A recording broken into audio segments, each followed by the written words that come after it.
Welcome back to the Deep Dive. Today, we're tackling something that I think really frustrates a lot of very advanced English learners. This is for you listening, the person who's maybe wrestled with phrasal verbs, finally feels comfortable with the passive voice. You've got a great vocabulary. Yeah, on paper, you look fantastic. Exactly. But you still feel stuck. Stuck at that infamous C1 plateau. You have the linguistic competence. Your grammar's pretty much spotless. Your word choice is often perfect. But something's off. Yeah. When you speak, maybe you sense that tiny flicker of extra effort from a native listener.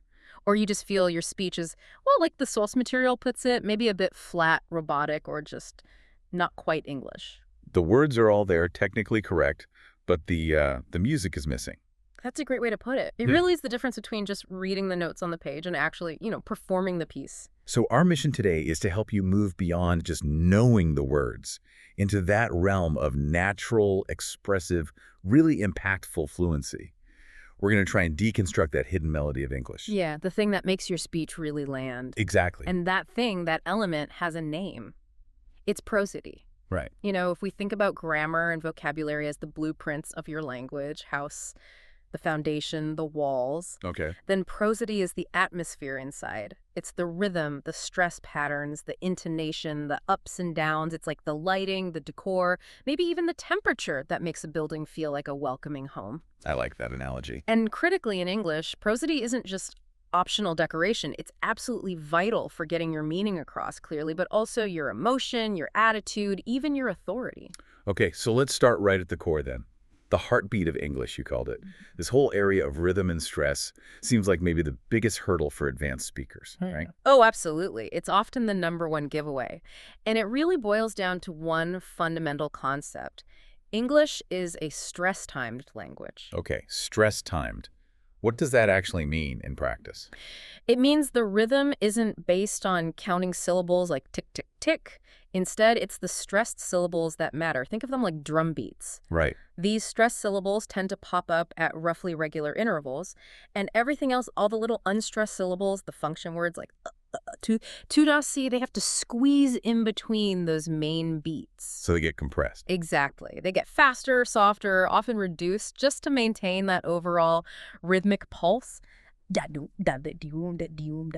that's where the clash happens, because so many other languages don't work like that at all. You mentioned Spanish, French, Italian. Japanese, Turkish, many others. Yeah, those are typically syllable-timed languages, meaning every syllable gets roughly the same amount of time, the same weight, like a metronome. Ta-da-da-da-da-da. It's very even. So if you take that even syllable-timed rhythm and apply it directly to English, well, you immediately throw the whole system out of whack. Right. Let's take that classic example from the source material. I went to the store to buy some bread. How would that sound different? Okay, so a native English speaker focusing on the stress-timed rhythm would emphasize the key words. I went thrint store, buy some bread. Went store, bread. Yeah, those are the beats. Notice how they become really quick and weak, almost swallowed. Trent, Trent, Trent, some. They're squished in. Got it. So what happens if someone uses the syllable-timed approach? They might say something like, I went to the store to buy some bread. Each syllable gets pronounced clearly, distinctly. Which sounds, well, maybe very clear, but a bit unnatural. It's clear, yes, but it's what the source calls that machine gun rhythm. Yeah. And the impact on a native listener is significant. Our brains are wired to latch onto those stressed peaks to quickly identify the important information at which the nouns, the verbs. When the rhythm is flat like that, you force the listener to work much harder. They have to process every single syllable equally just to figure out what's important. And that extra effort translates to sounding less clear. Less clear, less impactful, sometimes even less authoritative. It's not about your words. It's about not using the rhythm to signal importance. You're not guiding the listener's ear. So compressing those little unstressed words is just as vital as hitting a stressed one's hard. Absolutely essential. And stress itself, as you said, works on two main levels. First, there's word stress. This is about which syllable within a single word gets the emphasis. Right. And getting it wrong can totally change the meaning or function. Think about record, the noun, like a document. Versus record, the verb, the action of recording. Exactly. That tiny shift in stress tells you instantly whether it's a thing or an action. It's fundamental grammar. And what about those examples where the stress moves around in related words, like the photography ones? Oh, that's a fantastic illustration of how it's not random. There are patterns. So you start with photograph, stress on the first syllable, Okay. add the suffix for the person, photographer. See how the stress jumped to the second syllable? Yeah. Now add the -ek suffix for the adjective, photographic. It jumps again. To the syllable right before the "ite." Precisely. And that's a really common rule in English.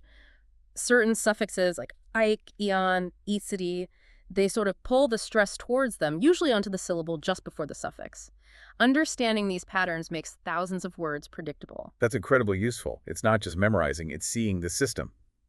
Okay, so that's word stress. What about the second level, sentence stress? We stress the content words. Nouns, main verbs, adjectives, adverbs, and the words carrying the core meaning. And we kind of skim over the others, the function words. Yeah, things like articles, prepositions, auxiliary verbs. Yeah, we just glide over them. Why? Is it just laziness? Huh. It feels like it sometimes, but it's really about linguistic efficiency. Those function words are grammatically necessary, but they don't usually introduce new information. Right, they're predictable structural bits. Exactly. So the native brain anticipates them and saves energy by making them quick and weak. This allows us to pour our energy into highlighting the important, unpredictable content words. If you perfectly pronounce every single the and of, you're actually slowing yourself down and putting emphasis where the listener doesn't expect it. Okay, that makes sense. So we've got rhythm and stress as the foundation. Now, moving up a level, we have intonation. The melody, the pitch changes. I think a lot of learners think of intonation as just for, showing emotion, happy, sad, angry. But the source material really highlights its grammatical job. It's absolutely fundamental for grammar. It's not just flavor. For instance, a simple statement usually has a falling pitch at the end. I finished the report, the voice goes down. But ask a yes-no question, and the pitch almost always goes up. Did you finish the report? That upward curve signals, I expect a yes or no. But then, weirdly, if you ask a why question, who, what, where, when, why, it usually falls again, like a statement. Generally, yes. Yeah. What did you finish? It's seeking information, but the melody tends to fall. And what about lists? That's a really clear grammatical signal. Oh, lists are perfect. You rise on each item to show more is coming. I need eggs, Nero, milk, Nero, and then you fall on the very last item to signal that's the end of the list. And bread, Jero. If you didn't do that rise, fall pattern. The listener might get confused. They might think you stopped after eggs, or they wouldn't know when the list was complete. The melody is doing grammatical work there. But the really powerful part is how intonation carries subtle meaning, right? Let's use that example. I don't know, just 3 simple words. Yep. Say it with a simple falling tone. I don't know. Serogal. That's just neutral, factual. I lack the information. Basic. Now, say the exact same words, but with a sharp rising tone. I don't know, Neradola. Suddenly it sounds like Yeah. surprise, disbelief, maybe even a bit annoyed, like, why are you asking me? Exactly. You've completely changed the subtext just with pitch. Or draw it out with a sort of fall rise or a long falling tone. I do not know serotext. That sounds like doubt, hesitation, uncertainty. Right. And one more variation. Stress the first word. I don't know. So maybe someone else knows, but I certainly don't. Precisely. You're shifting the focus and implying contrast. It's incredible how much meaning we pack into the melody, using the exact same words. It's true linguistic economy. So we have rhythm, stress, intonation. What's the final piece that makes native speech often sound so, fast and maybe even blurry to learners? That would be connected speech. This is all about how words flow together in a stream, rather than being pronounced like separate items in a list. It's the glue holding it all together. It is, and it's absolutely necessary for that smooth, stress-timed rhythm. Because we have to compress those unstressed parts, we just don't have time to articulate every single sound perfectly. So, sounds change, sounds get dropped, words blend together. Okay, let's break down the key features. First up is linking. This is probably the most common. When a word ends in a consonant sound and the next word starts with a vowel sound, they just link up smoothly. like an apple. Exactly. It doesn't sound like an apple. It sounds like a napple. The N sound just attaches to the A of apple, or first of all becomes first of all. Almost like one long word. Pretty much. The tongue just naturally bridges the gap to keep the flow going. Putting pauses between those linked words is a major reason speech can sound choppy. Okay, linking. Second feature. Elision. Dropping sounds. This sounds like it might feel wrong to learners. It often does. It can feel lazy or incorrect, like you're mumbling, but it's essential for speed and naturalness. Think about next door. Saying that crisp T sound in next and then immediately shifting to the D sound in door is actually quite a bit of work for the mouth, especially in fast speech. Right. So very often that sound just disappears. It becomes next door. Much smoother. Or the absolute classic, I don't know. Which becomes? I don't know. The T drops, the vowels are reduced. It's super common, super fast. If you insist on pronouncing every single final T and D, your speech will sound quite careful, but also noticeably slower and heavier than native speech. Got it. Elision is dropping sounds. What's the third one? Assimilation. Ah, this is fascinating. Assimilation is when a sound actually changes to become more like a neighboring sound. It makes the transition easier for the tongue. Like the 10 boys becoming 10 boys example. Mm-hmm. The N changes to an M because B is made with the lips, like M. Exactly. The N anticipates the upcoming lip sound B and changes to match it. Or think about did you. Yeah. The D sound at the end of did and the J sound, like Y at the beginning of you, often blend together to create a J sound, like in judge. So it becomes didja. Did you get it? Yeah. Or don't you becomes don't ya. Again, it's the mouth finding the path of least resistance for smooth, rapid speech.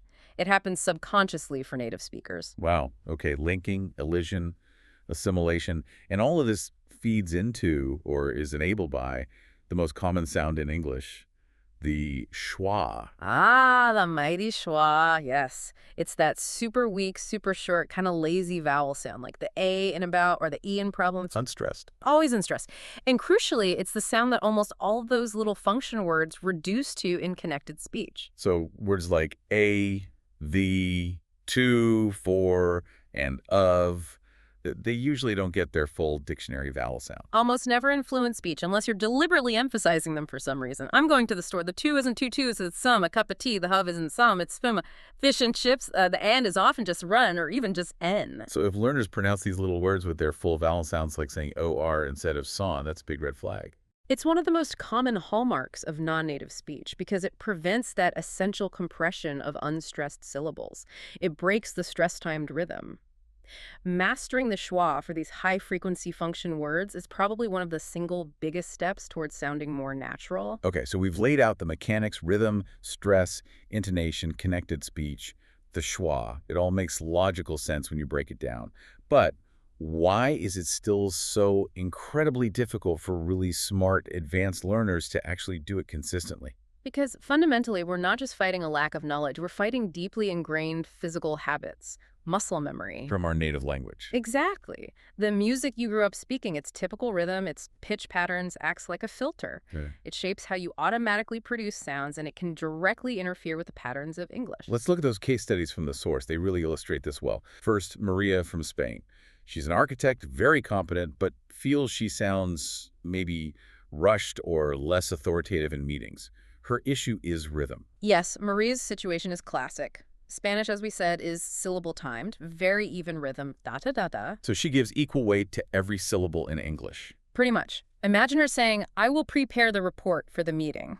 Every syllable gets its moment. And the impact of that in a professional setting. It can sound very rapid, almost breathless, because there are no peaks and valleys of stress to anchor the listener. More importantly, she's not using stress to highlight the key information. Right. So her colleagues have to concentrate harder just to pull out the main points. This can subtly make her seem less impactful, less confident, purely because the rhythm isn't doing the work of signaling importance. The content is fine. The delivery isn't landing with authority. Okay. Case study 2. Kenji from Japan. He's a software developer, great at his job, but gets feedback about seeming maybe unenthusiastic or reserved. His problem is intonation. Yeah, this is about pitch range. Japanese uses what's called a pitch accent system. Pitch changes exist, but they're generally quite subtle and primarily used to distinguish between words that are otherwise spelled the same. So not the big sweeping melodic contours that English uses for grammar and emotion? Exactly. Japanese overall has a much flatter pitch range in typical conversation compared to English. So when Kenji speaks English, even if he feels enthusiastic, his voice might not physically rise and fall enough to signal that enthusiasm to an English listener. So a statement like, "That's a great idea," might come out sounding flat. It could. If he delivers it with the typical flatter Japanese intonation, it might lack the expected high fall that signals genuine excitement in English. To a native English speaker, that flat delivery could unfortunately be misinterpreted as boredom, indifference, or even sarcasm. Even if he means it sincerely. Wow. His vocal instrument is just tuned to a different, narrower frequency range, essentially. Okay, third case. Anja from Poland. She's a researcher, writes brilliantly, but her spoken English feels heavy, not smooth. Her issue seems to be around connected speech and maybe vowels. Right. Anja's challenge often comes from the perspective of languages like Polish and many Slavic languages, which tend to have very clear consonant articulation and less vowel reduction. There isn't really a schwa sound used in the same way. So dropping sounds, like the T in next door, feels wrong to her. It can feel genuinely sloppy or incorrect. Articulating every sound clearly feels like the right way to speak properly. She might also struggle with distinguishing long versus short English vowel sounds, like ship versus sheep, because her native vowel system is different. So she's carefully pronouncing the final T in it, the final D in "and," making sure every vowel is distinct. And while that precision is admirable in one sense, in English it actually works against fluency. It breaks the smooth flow of connected speech, prevents the necessary linking and compression. So paradoxically, trying too hard to be clear makes her sound less fluent. Exactly. Her speech sounds overly deliberate, maybe a bit heavy or stilted, because it lacks that essential lightness and flow that comes from connected speech features like elision and schwa. Okay, one more. Li Wei from China. He's in marketing, great ideas, but his presentations sometimes have an unexpected sing-song quality that can undermine his message. This is about tones, right? Yes, this is the ghost of tones, as the source material puts it. Mandarin Chinese is a tonal language. The pitch contour you use on a syllable fundamentally changes the meaning of the word itself. Ma, mother, ma, hemp, ma, scold, same syllable, different tones, totally different words. So his brain is wired to use pitch at the word level for meaning. Deeply wired. So when he speaks English, which uses pitch contours across whole phrases or sentences for grammar and attitude, that tonal instinct can interfere. How does that manifest? He might unconsciously apply Mandarin-like pitch patterns to individual English words, or use a rising tone at the end of a statement simply out of habit, because that contour feels natural for Mandarin. But in English, a rising tone at the end of a statement signals. Uncertainty, a question, doubt. So he could be delivering a really confident marketing proposal, but if his voice habitually lifts upwards at the end of key sentences, the music is sending a conflicting message of hesitation. It can confuse the listener and weaken his perceived confidence. These examples really drive home that it's not about intelligence or vocabulary. It's about retraining fundamental physical speech habits. Okay, so we understand the problems. We see how deep these habits run. What can people actually do? We need to move from just knowing this stuff to actually changing how we speak. It sounds like we need some very deliberate practice. Absolutely. Passive listening won't cut it here. This requires focused, conscious effort to retrain both the ear and the mouth. Let's talk practical strategies, starting with strategy 1, mastering rhythm and stress. The goal is to make that English heartbeat feel physical. First up, the rubber band technique. I like this one because it's so tactile. How does it work? It's simple but effective. Take an ordinary rubber band. As you say a sentence, you physically stretch the band wider on the stressed syllables and relax it completely on the unstressed ones. Let's try with that earlier example. Develop an important communication strategy. Okay, so develop stretch. Yep. Important communication strategy. The physical act of stretching forces more energy and openness on those stressed beats, and the relaxation reinforces the compression of the weak syllables. It makes you feel the difference. Great for breaking those syllable-timed habits. Exactly. Next, mark up a text. This is more about training your ear to recognize the patterns. How to do it? Find a short transcript of native English speech, maybe a news report, a TED Talk clip. First, read the text yourself and highlight the words you think will be stressed, usually content words, right? Nouns, verbs, adjectives, adverbs. Right. Then listen to the actual recording. Pay close attention. Did the speaker stress the words you predicted? Sometimes they'll stress an unexpected word for contrast or emphasis. Maybe they stress should instead of the main verb. Oh, okay. Note the differences. Why did they make that choice? Repeat this process. Over time, your predictions will get much better because you're actively tuning your ear to native stress patterns, not just guessing based on rules. That sounds like good detective work. Then there's the whisper drill, focusing on content words. This is pure muscle memory training for compression. Take a sentence. You say the stressed content words out loud, clearly, with emphasis. Okay. And you whisper the unstressed function words very quickly and softly in between. So, for example, the man was talking to his friend. Man, talking. Friend loud, the rest whispered. Exactly. It physically forces you to give minimal time and energy to those function words, practicing the compression needed for that stress-timed rhythm. It drills the energy onto the right spots. And finally, for rhythm, using musicality. Don't dismiss things like simple chants or even nursery rhymes. Like Humpty Dumpty. Sure, Humpty Dumpty sat on a wall. The rhythm is baked right in. Or look up jazz chants online. Carolyn Graham's work is fantastic for this. They're simple dialogues set to a strong rhythm. Reciting these helps internalize the stress patterns almost subconsciously, like learning a song. Okay, those are great for rhythm. Now, strategy 2, unlocking intonation. Getting that expressive melody, moving beyond flat delivery. First technique, the humming technique. This is gold, especially for speakers like Penji who have a naturally flatter pitch range. How does it work? Before you even try to say the words of a sentence, just hum its melodic contour. So for a yes-no question, that needs to rise sharply. Like, are you coming? Right. Don't say it yet. Just hum the tune. Nero, really exaggerate that final rise. Hum it several times. Then try saying the words while keeping that hummed melody. It separates the pitch practice from the word practice. Isolating the melody. I like that. What about overcoming the feeling of sounding, well, silly or overly dramatic when practicing intonation? That's where exaggerated practice in private comes in. You have to push past your comfort zone. How? Find movie clips with really expressive dialogue, big surprise, strong disagreement, whatever. Mimic the actor, but deliberately go way over the top. If they sound surprised, you sound absolutely astonished. If they sound annoyed, you sound furious. Why exaggerate so much? Because it stretches your vocal range and breaks the mental habit of staying in that safe, flat zone. Think of it like stretching your muscles before exercise. You need to explore the upper and lower limits of your pitch range so that normal, expressive intonation feels more accessible later. Do it privately so you don't feel self-conscious. Makes sense. Then there's shadowing for intonation. Shadowing is repeating what you hear in real time or just after. For this specific purpose, don't worry too much about getting every word perfectly right at first. Focus only on matching the speaker's melody. So listen to a phrase, then immediately repeat it, trying to copy the ups and downs, the speed, the pauses. Exactly. Were they high? Were they low? Did they speed up here? Slow down there? Mimic the tune. It's like karaoke for pitch. It trains your ear and mouth to produce those natural contours. And for those who like objective data, visualize your voice. Yeah, technology can help. Record yourself speaking, maybe ask a question, then make a statement using free software like Audacity.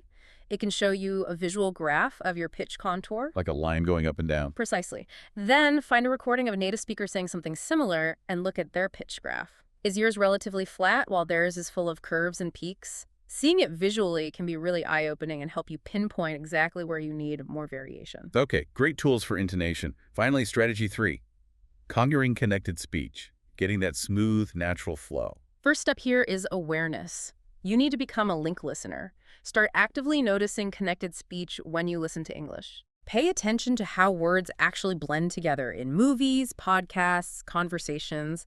Keep a little notebook. Write down the dictionary form, like, what are you doing? And then write down what you actually hear, which might be closer to what you done or what are you doing. Just notice it everywhere. Acknowledge that this blurring is normal and expected. Train your ear to accept it first, then. Then you need to practice common links deliberately until they become automatic. Drill the main types. Like consonant-vowel linking. Yep. Practice phrases like pick it up, an apple, read it, say them over and over until they feel smooth. Practice vowel linking too, like how go away often gets a little so sound in the middle. Go away. And the assimilation ones. Definitely drill those common reductions. Did you becoming didja, want to becoming wanna, going to becoming gonna, don't you becoming don'tcha. Repeating these specific high-frequency chunks builds muscle memory. And finally, for connected speech, we have to tackle the schwa head-on, especially for learners like Anja. This is high-impact practice. You don't need to find every schwa in the dictionary. Focus ruthlessly on the most common function words that always get reduced. Which ones again? The big ones are the R, tu, fur, and N or N of EV. Practice saying short phrases where these are reduced. A cup crab tea, go to the store, bread and butter, it's for you. Just drill in those few words. Mastering the reduction of just those 5 or 6 high-frequency words will make an enormous difference to your rhythm and flow. It stops that deliberate, overpronounced sound on the words that should be weak. Okay, we've got the theory, we've got the drills, but none of this works unless we actually apply it, right? Yeah. We need to change how we interact with English daily. It's about shifting from passive listening. Yeah, like having the TV on in the background. To active, analytical listening, turning your everyday immersion into a kind of personal prosody laboratory. Exactly. Your favorite movies and TV shows, they're now part of your practice routine. We recommend the 3-listen method for focusing on a short scene, maybe just 2 minutes long. Okay, what's step 1? First listen is for comprehension. Watch the scene normally, maybe with subtitles in English if you need them. Just understand what's happening, who's saying what. Get the basic plot points, no pressure. Got it. Step 2. Second listen is for analysis. Subtitles OFF. Now your only job is to listen to the music. Forget the meaning for a moment. Where does the pitch go up? Where does it go down? Where are the strong stresses? Can you hear words linking together? What are you going to do actually sound? You're mapping the prosodic landscape. Okay, dissecting the sound. And step 3. Third listen is for practice. Now you engage. Use shadowing, try to speak along with the actors, mimicking their delivery as closely as possible as they speak or just after. Focusing on matching their rhythm, their intonation, their connected speech. Precisely. Record yourself doing this if you can. Then compare your version to the original actor. Were your pauses in the right place?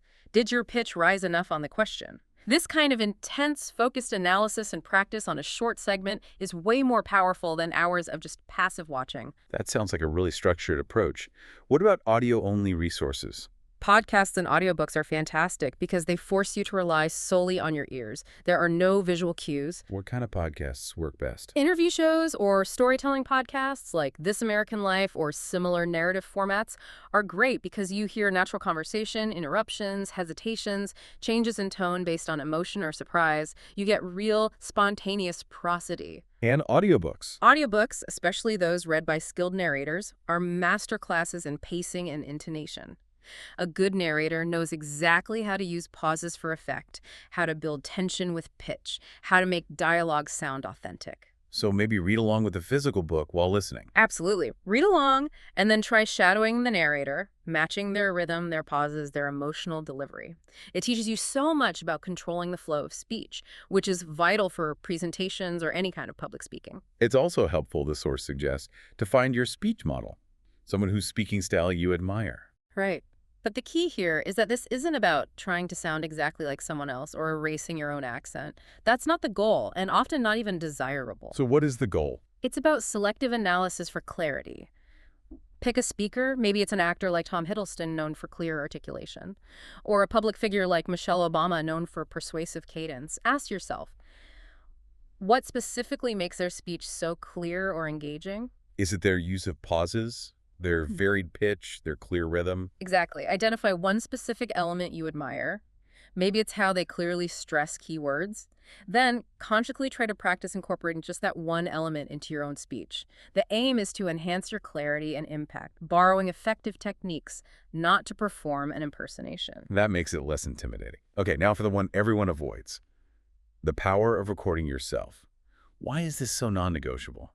Because we simply cannot accurately hear our own speech patterns as others do. We have phonetic blind spots. You might think you're using varied intonation, but a recording provides objective proof. It's uncomfortable, though. It really is initially, but you have to approach it like a detective, not a critic. Oh.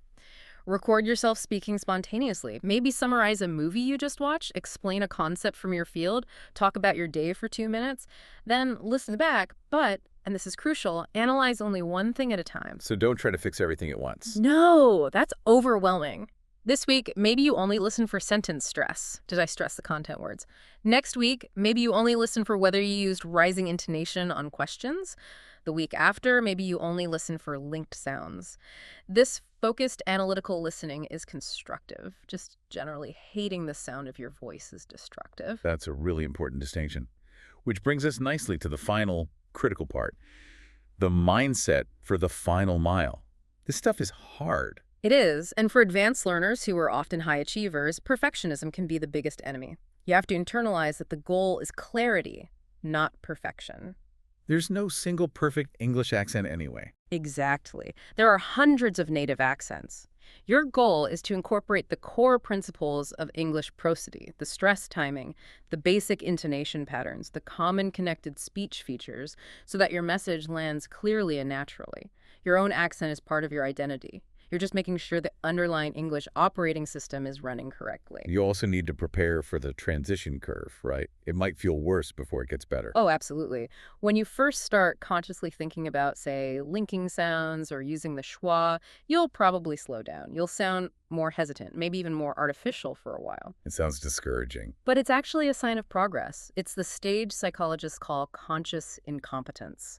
Your old native habits were automatic, subconscious. Your new target habits require conscious effort, which feels clumsy at first. So you have to push through that awkward phase. Yes. You have to trust that with consistent, deliberate practice, even just 15-20 minutes of focused drills each day, those conscious actions will gradually become more automatic. You're literally rewiring neural pathways. It takes time, but that initial awkwardness is proof you're engaging the right processes. And finally, during that potentially long process, it's important to celebrate small victories. Hugely important. You're not going to transform overnight. But maybe this week, you noticed yourself automatically using rising intonation on a question without thinking about it. Or perhaps a colleague commented that you sounded particularly clear in a meeting. Acknowledge those moments. Yes, recognize and acknowledge those small wins. They prove the practice is working, and they provide the motivation needed to keep going on this challenging but ultimately very rewarding journey. It sounds like, you've built this amazing house with your grammar and vocabulary. Right, the structure is solid. And now this is about learning how to decorate it, how to install the lighting, how to make it truly comfortable and expressive so your personality really shines through. That's exactly it.